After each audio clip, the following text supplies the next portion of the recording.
to show you a skull or two, and here we have one.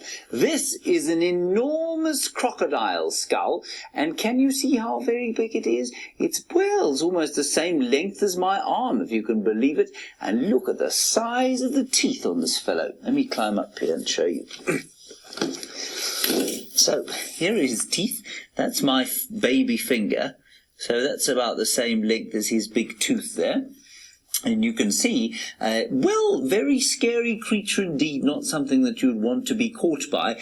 And they, of course, like to eat wildebeest and zebra, and when they're very little, they eat fish, of course. But when they're big like this, then they eat wildebeest, like this. And zebra, I don't have a zebra with me at the moment, and topi and eland and all sorts of delicious things like that. Well, they're delicious if you're a crocodile. Then we had a question a little bit earlier about how big or how hippo defend themselves. Well, here you can see how a hippo would defend itself. Look at these enormous teeth here, and I said that they were probably about the same length as your forearm. Well, there's my arm sitting next to the tooth of this hippopotamus. Now, I am a fully grown man, not a very big fully grown man, but a fair size, and if you're 9 or 10, you'll find that that's about the same length as your forearm. So you can imagine, look how big it is, it's enormous. You can imagine that very few things are going to be brave enough to take on a hippopotamus. You see how very big it is? I think it's really amazing. Oh, it's very heavy as well. So that's the bottom jaw of a hippopotamus. And Taylor, you might think to yourself, Jalen, you might think, what does a hippo eat with big teeth like that? Well, while you look at that, I'll show you that it's got quite interesting teeth. And the teeth are interesting because while it looks like, with big teeth like it has, it might eat meat. It doesn't eat meat, you know. These teeth, these big teeth, are only for defense. If you look at the teeth here, you can see that it spends a lot of time eating grass. That's what teeth like that are for.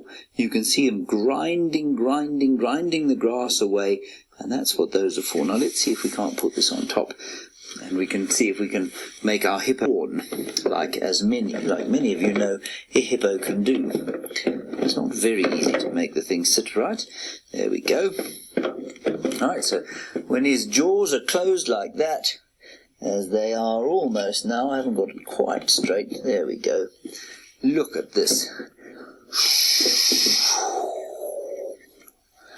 Isn't that amazing?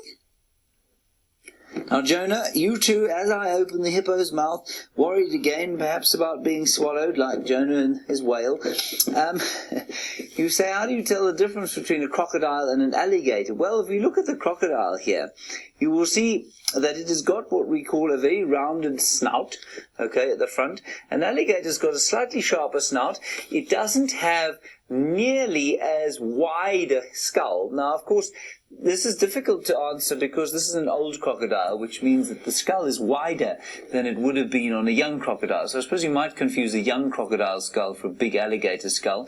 But in general, a crocodile is bigger.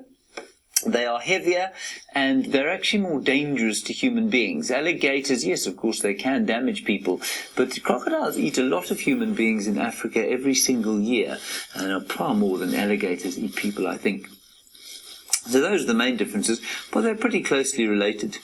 They're not very far distantly related from each other at all. And they're very